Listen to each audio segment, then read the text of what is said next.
चौरा गांव के खेतों में इन दिनों खुदाई का काम चल रहा था। असल में इसी गांव से होकर एक अच्छी सड़क गुजरनी थी, इसलिए यहाँ खुदाई शुरू की गई थी। अचानक एक दिन खुदाई करने वाली मशीन से कुछ टकराता है। बाद में जब खोजबीन की जाती है तो वहाँ से 2 कंकाल मिलते हैं। पुलिस गांव के लोगों से पूछताछ शुरू करती है। आप लोगों को क्या लगता है ये किसके कंकाल हो सकते हैं? अरे साहब, हमें क्या पता ये किसके कंकाल है, आप ही लोग पता लगाइए, हम लोग तो बहुत ज्यादा डरे हुए हैं। हाँ, हमारी फॉरेंसिक टीम अभी आ रही है। ये बताओ कि इस गांव के रहने वाला कोई जोड़ा गायब तो नहीं ना? क्योंकि शुरुआती जांच में तो ये बात सामने आ रही है कि एक कंकाल किसी पुरुष का है तो एक किसी महिला का। साहब, हमें तो बहुत डर लग रहा है। ऐसे कंकाल मिलने का मतलब गांव के आसपास ही किसी की हत्या हुई है या फिर किसी को जलाकर मार डाला गया है। हाँ साहब, हम अपने परिवार को लेकर बहुत ही ज्यादा परेशान हैं। देखिए, आप लोगों की परेशानी हम समझ सकते हैं, लेकिन आप लोगों को पुलिस का सहयोग करना होगा, क्योंकि आपके सहयोग के बगैर हम ये पता नहीं लगा सकते हैं कि आखिर ये किसके कंकाल है और इनकी हत्या किसने की।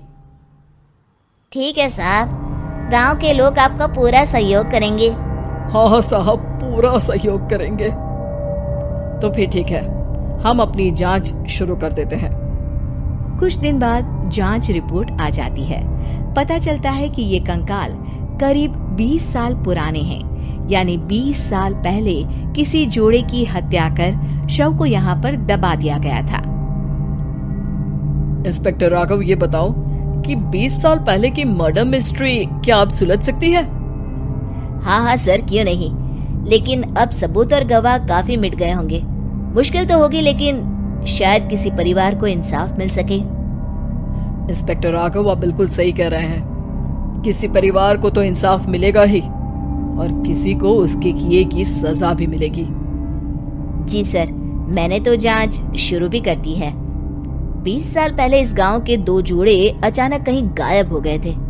मैंने दोनों ही परिवारों के बाकी के सदस्यों से बातचीत शुरू की तो उन्होंने बताया कि उनके बच्चे शहर गए थे, लेकिन आज तक वापस नहीं लौटे हैं। लेकिन ये दोनों शव किस परिवार के सदस्यों के हैं, ये कैसे पता चल सकेगा? सर, मैंने डीएनए टेस्ट करवा लिया है। आज शाम तक इसकी रिपोर्ट भी आ जाएगी। अच्छा, ठीक है। उसी शाम को सर, डीएनए रिपोर्ट के मुताबिक ये दोनों ही लाशें चौरा गांव के रहने वाले प्रधान सुल्तान सिंह के बेटे और बहू की है। लेकिन इनकी हत्याएं किसने की है, ये कैसे पता लगेगा?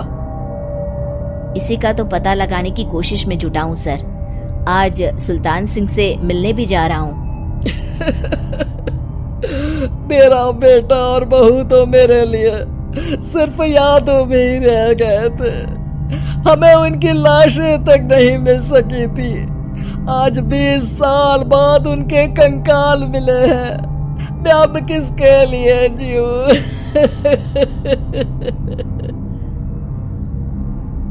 लेकिन सर, क्या आपकी किसी से कोई दुश्मनी थी?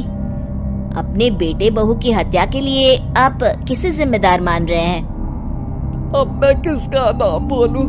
मेरी तो किसी से दुश्मनी नहीं थी, बस मेरे बेटे बहू को कोई वापस ला पाता।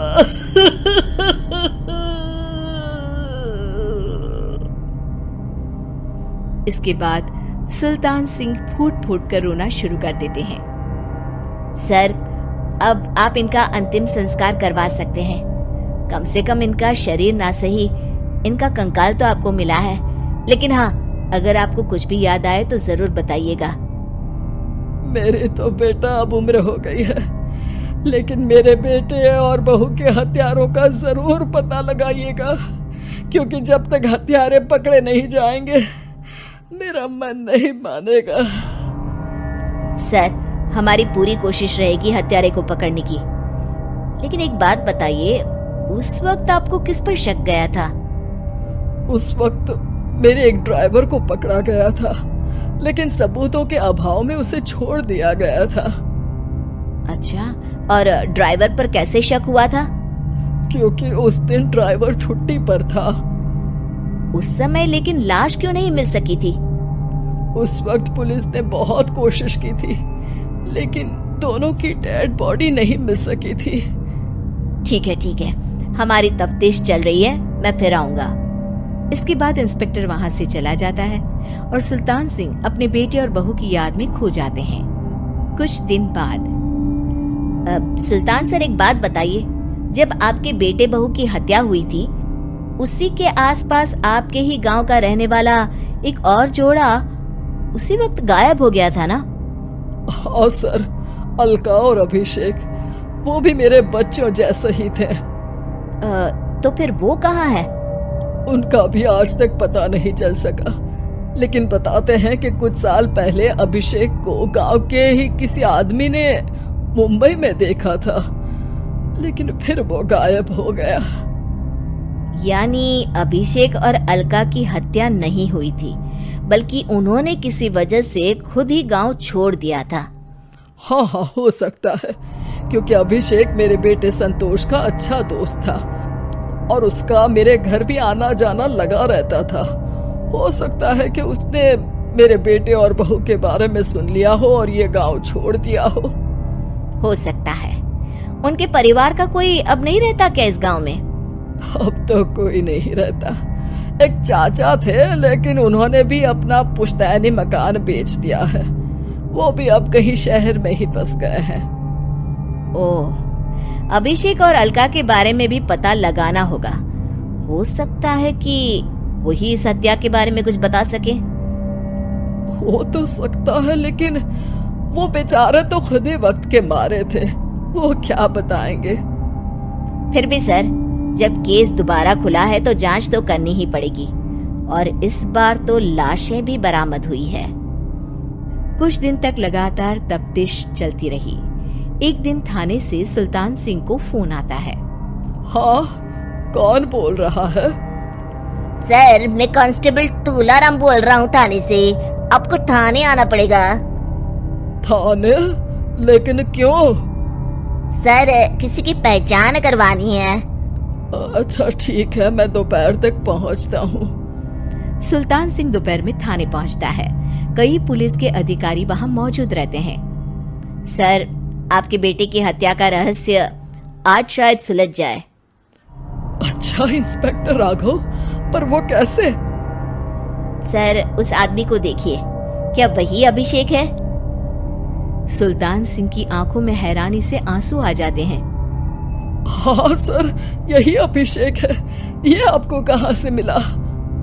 सिर्फ अभिषेक ही नहीं, बल्कि इसकी पत्नी अलका भी इसके साथ है। मैडम, जरा अभिषेक की पत्नी को लाइए। जैसे ही अलका को पेश किया जाता है, सुल्तान सिंह जमीन पर गिर जाते हैं। सुल्तान सर, क्या हुआ आपको? आप अलका को देखकर गिर क्यों गए? सुल्तान सिंह सर पकड़कर बैठ जाते हैं। ये अलका नहीं, बल्कि ये तो मेरी बहू रितु है। पूरा थाना एक दूसरे का मुंह देखने लगता है। क्या? इसके बाद हर किसी को दो कंकाल और हत्या का रहस्य समझ में आ गया। अभिषेक और रितु ने मिलकर संतोष और अलका की हत्या की थी और लाश को जमीन के नीचे दबा दिया था। आज 20 साल बाद इस हत्या का रहस्य खुल सका था कि अवैध प्रेम संबंध में 2 मासूमों की जान गई थी।